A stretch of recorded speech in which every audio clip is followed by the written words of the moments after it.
Welcome to my YouTube channel all about mathematics and science. मैं हूं राकेश और आज हम पढ़ेंगे एनसीईआरटी मैथ्स क्लास 10th का अध्याय 6 ट्राइंगल का प्रश्नावली 6.3। प्रश्नावली 6.3 के हमने प्रश्न संख्या 14 तक के प्रश्नों को पिछले वीडियो में हल कर लिया है। अब हम सब इस वीडियो में प्रश्न संख्या 15 हल करेंगे। हमारा प्रश्न संख्या 15 है,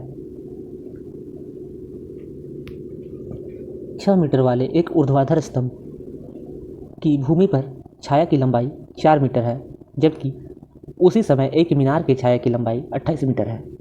हमें मीनार की ऊंचाई ज्ञात करनी है।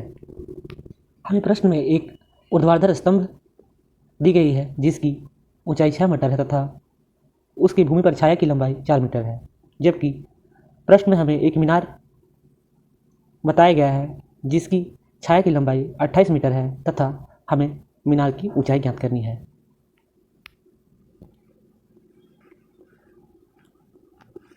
समझने के लिए आइए हम सब एक स्कीमेटिक डायग्राम ड्रॉ करते हैं। तो हमने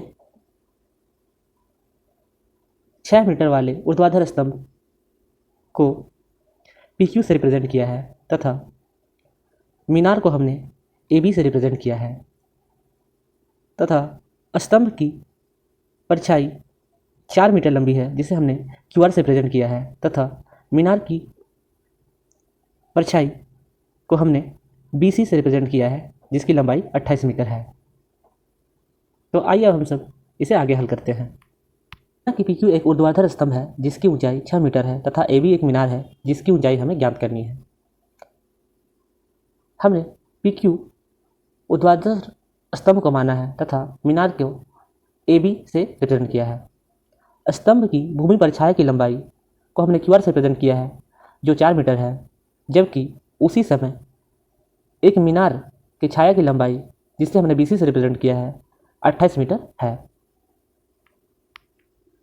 स्तंभ का शीर्ष बिंदु P को हम सब स्तंभ के परछाई के अंत बिंदु R से मिलाएंगे। तो हमने रचना में P से R को मिलाया। इसी प्रकार मीनार के शीर्ष बिंदु A को हमने मीनार की परछाई के अंतिम बिंदु C तक मिलाया। अतः हमने रचना में P को R से मिलाया तथा A को C से मिलाया। इस प्रकार से हमें आकृति में ट्राइंगल PQR प्राप्त हुआ है जिसमें PQ की लंबाई 6 मीटर है तथा QR की लंबाई 4 मीटर है तथा ट्राइंगल ABC प्राप्त हुआ है जिसमें BC की लंबाई 28 मीटर है और हमें AB का मान ज्ञात करना है। तो आइए हम सब ट्राइंगल ABC और ट्राइंगल PQR में समानताएं देखते हैं। ट्राइंगल ABC और ट्राइंगल PQR में angle QPR is equal to angle BAC। Angle QPR और एंगल BAC आपस में इक्वल होंगे क्योंकि दोनों ही कोण एक ही समय पर सूर्य द्वारा बन रही है और आकृति से angle PQR is equal to angle BAC है क्योंकि दोनों ही प्रत्येक 90 डिग्री का कोण बनाती है। QPR तथा एंगल BAC दोनों ही सूर्य द्वारा एक ही समय पर बनाई गई कोण है, इसलिए ये दोनों समान होगी, बराबर होगी और एंगल PQR और एंगल ABC दोनों ही जमीन पर ऊर्ध्वाधर स्थित है जो कि समकोण बनाती है। अतः एंगल PQR तथा angle ABC is equal to 90 degree है। ट्राइंगल ABC और ट्राइंगल PQR में एंगल समरूपता कसौटी से दोनों ही ट्राइंगल ABC और ट्राइंगल PQR समरूप है। अतः हम सब लिखेंगे triangle ABC similar to triangle PQR। Triangle ABC और ट्राइंगल PQR समरूप त्रिभुज हैं, इसलिए इनकी संगत भुजाएं समानुपातिक होंगी। अतः हम इनके भुजाओं को इस प्रकार से लिख लेंगे, AB over PQ is equal to BC over QR is equal to AC over PR।